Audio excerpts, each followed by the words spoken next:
Hey, this is Darren from Property Prosperity. Today I thought we'd have a bit of a chat about builders. I know sometimes it can be almost a sport bashing builders and complaining about all the things they do and all the things we don't like about them.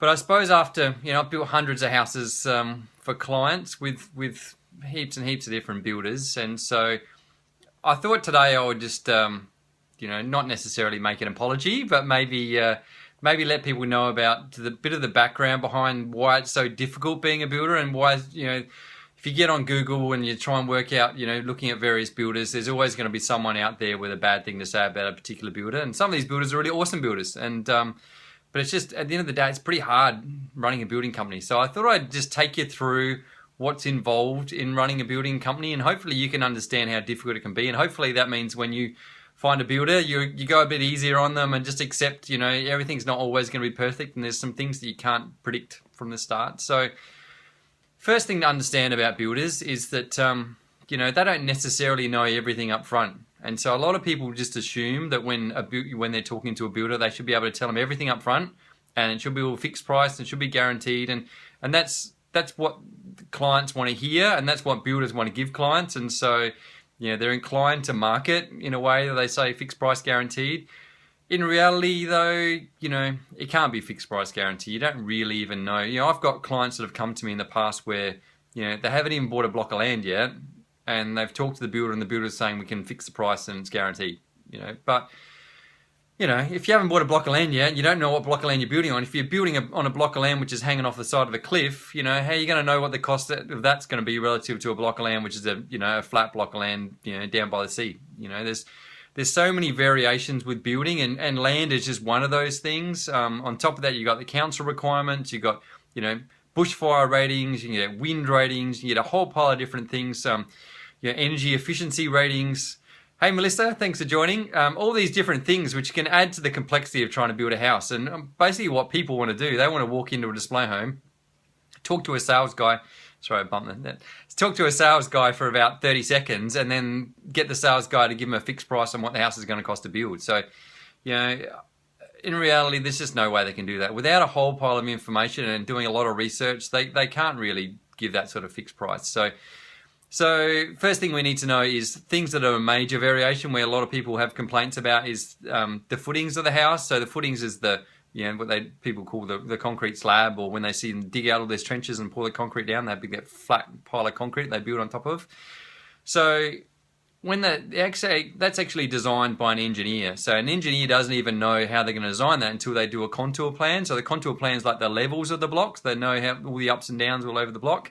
And also they do a soil test to work out what the soil is made out of and what they call reactive the soil is. So that's how much the soil moves when during summertime and wintertime and all that sort of stuff. Thanks for the like. If anyone else likes what I'm saying, then feel free to click on the like button. And even if you don't, then click on the like button anyway. It'll make me try a bit harder. And so, so if you, so that's the first thing. You don't really know what the footing's going to cost. So saying that though, builders do have a rough idea. So you would hope that builders give you a realistic estimate, not just a really low estimate, just trying to win the job. So that is one of the dangers. But hopefully, if your builders being realistically honest, they can give you a build that they've done, the next street over or quite close, that can act as a bit of a guide of what they think your footings might be. So that's the first thing. Like I mentioned, the other things are things like the wind rating. They can gain that information really quickly. It's actually done by zones within the building code, so you can actually pick a certain suburb and know exactly what wind rating you need to allow for. They should be able to allow for that up front. The bushfire ratings, they should be able to research that pretty quickly to find out whether they have to deal with any bushfire ratings. Some other things that cause complexity down the track are things like stormwater, retaining walls, fencing, all that sort of stuff.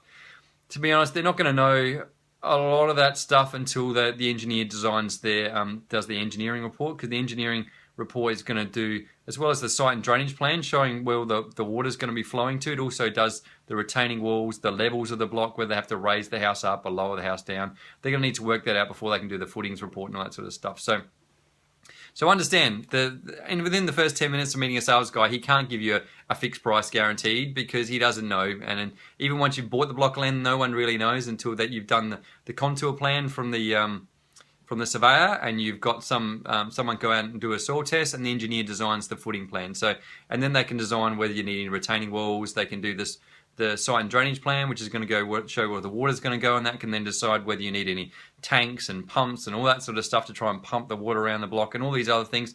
The problem with all these things that they're quite important, and they can add tens of thousands of dollars, up to $50,000 to the price of your house. So that's why it's really important to get some of this information up front. And the difficulty you can imagine from the builder is when people wanting a fixed price when you don't know that information, then it's pretty hard to guarantee. So the next thing that makes it really hard for a builder is they don't necessarily know what specifications you want included in the house. Quite often when you look at display homes, they've included the best thing they possibly can, but they understand you want the cheapest price of the house, so they quote you sometimes plastic things in the house, or sometimes they leave out things that you probably would assume are already in there. So that's some of the other dangers when you're getting a quote from a builder, is you're seeing their display home, which might not necessarily be what's included in your house. And then once the house is built, you get really angry with the builders saying, hey, well, it didn't have what I expected to be in the house, when in reality it probably was included in the specification, but you had assumptions that it was including certain things that weren't included. So all those things, to be honest, I'm not so stressed about that. That's not the reason I wouldn't want to have my own building company. The main reason I wouldn't want to have my own building company is, well, two things, in fact. The first thing is cash flow, like how you try and fund the whole build thing. The problem you have with a builder is they're only allowed to get a small amount of money up front to start the build, like a deposit.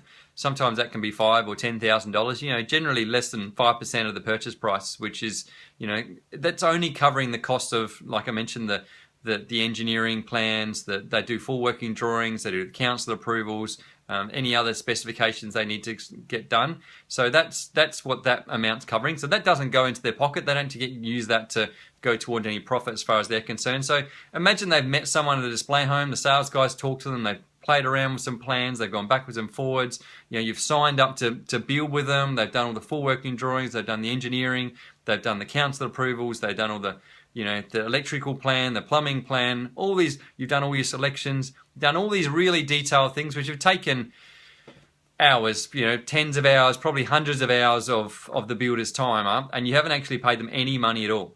You've paid them a deposit, but in reality that money doesn't go towards them. That just goes towards covering some of the costs of some of the external parties which are providing that information towards the build. So you can see they've committed a huge amount of time and effort and expense to try and, even before they've even started building. Hey Shani, thanks for joining. And they haven't they haven't actually made any money yet. And so this is actually a legal thing. They can't actually charge you anything up front to build the house. They can only get paid as the house is being built. So basically that means that until the slab goes down, they can't charge you for the slab. And then until the frame goes up, they can't charge you for the frame. So that means for them, imagine if they put imagine the footings cost $50,000 to put down. They've got to spend the $50,000 up front. They'll send you a bill for $50,000, and then they get paid, reimbursed for that amount that they've spent out. So, and imagine, from my perspective, if suddenly they sent you that bill and you had an issue with something, or you weren't happy about something, or suddenly your lender has an issue with something and then this gets delayed for whatever reason. Imagine that's $50,000 they're waiting to get paid, but they've already spent the money up. And imagine that's just one house they're building. Imagine, thanks Shani, imagine they built 10 houses, so $50,000 on one house. Imagine they got 10 houses, suddenly it's $500,000. Let's imagine if this is a builder that's building 100 houses and it's $50,000 each, then suddenly that's $500,000. So you can imagine cash flow perspective, they've put a huge amount of money out. In theory, you're meant to pay them within 7 working days. But if there's any delays, from any of those people, then you're going to start to have issues with cash flow. They can get funding, like finance, that's trying to cover some of that. But again, there's only a really short-term funding. And so that will cost them money to get that funding to try and cover that shortfall. And if suddenly you imagine someone has an issue with their finance that's delayed them by, not just a week, but 2 weeks, and then a month, and then 3 weeks, that starts dragging out. Hey, Dave, thanks for joining. Then as that gets dragged out, it's just going to create more and more stress on the builder. And the weird thing is, for a builder, you'd imagine the better thing, the more houses the builder builds, the better it would be for the builder. But in reality, the more houses the builder builds, the more stress that puts in their cash flow, because suddenly they put 2 slabs and 3 slabs and 4 slabs, and suddenly if they did 10 slabs all down within that 1 week. They got 10 houses, 10 clients they're waiting to pay them for that week. So in reality, the more houses they build, the more stress they get. And then suddenly you can imagine that's on every stage of the build. You know, they get the frame going up, they get the brickwork going up, they got the, you know, all the, what they call the first fix, all the internal lighting, all the second fix, and all these other things are all slowly building. They're spending more and more money, and they're not getting paid until after they get the job done. So you can imagine a builder, you know, probably, you know, in Adelaide, probably, you know, a relatively big builder would build 100 houses a year. Some of the bigger builders might build 700, 800 houses a year. So you can imagine cash flow wise, they've literally got millions of dollars of debt sitting out there waiting to get paid at any one point in time. So the stress from that, all you need is a few people to not pay you, and suddenly that creates problems because you've basically got to get paid before you can go and put the slab down for the next client, and you've got to get paid from the first client for the brickwork so you can put the slab down for the next client. So suddenly you get this cycle. If I don't get paid by one person, I can't put the slab down for the next person. Creates this stress on the builder, constantly looking to, I've got to get paid, I've got to get paid. So you can sort of imagine why, you know, builders get a little bit narky when people don't pay them on time, and why they can get a bit aggressive sometimes when you know, there's this pressure on them constantly to try and make sure they're signing up new people, because if they don't sign up new people, they're not going to be able to, you know, have their next job lined up. But likewise, they're also a little bit apprehensive about signing up the next person, because that's another job they have to pay for up front before they actually get paid for. So my advice to you as a builder, but also you as a person looking at builders, really the key for that is for builders to build consistent amounts of houses all the time, and that's their aim really. If you're building 100 houses a year, they really want to do, you know, let's say the 120 houses a year, they want to do 10 a month.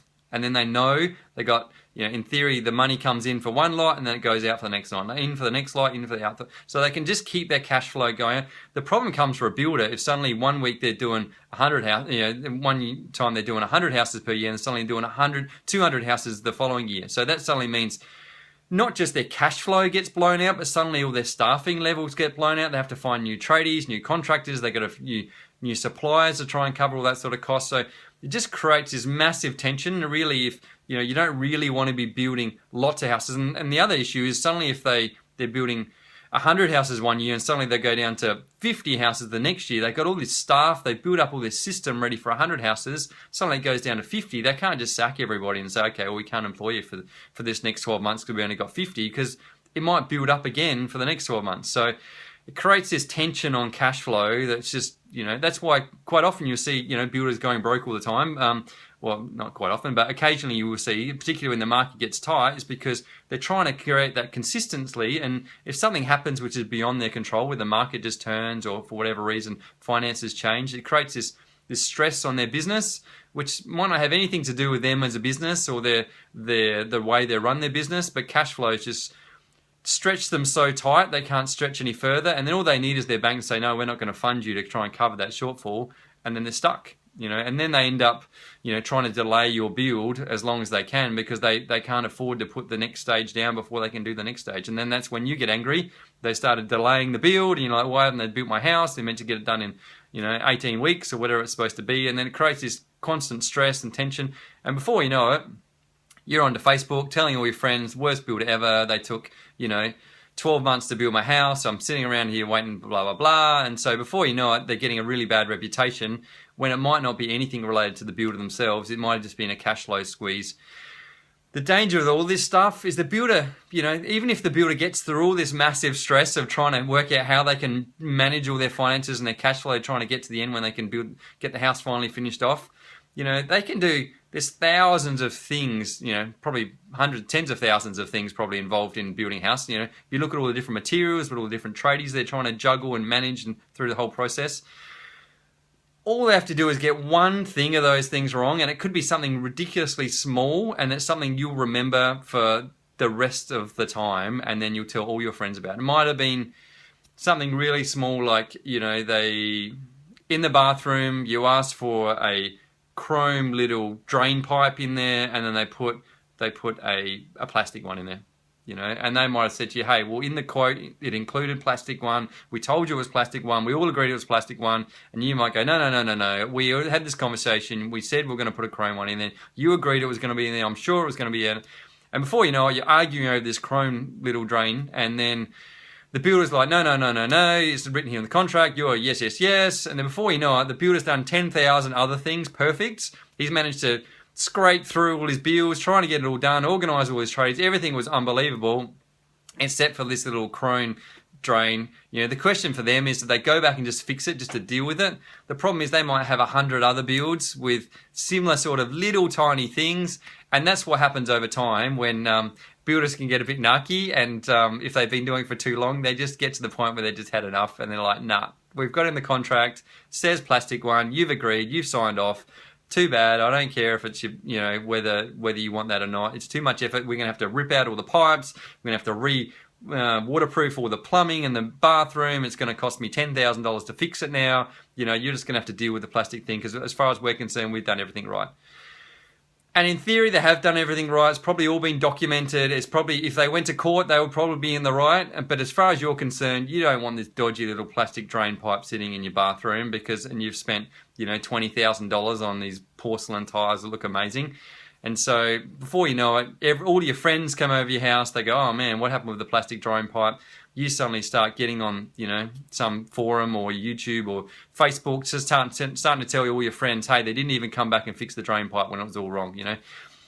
So you can see how difficult it will be for a builder. They're juggling all these cash flow things. They're juggling all their tradies. They're juggling all the materials. They're juggling, trying to get everything perfect. One little thing goes wrong, and when in reality, it probably may or may not have been their fault, you know, potentially not, or potentially it could have been, but at the end of the day, who knows?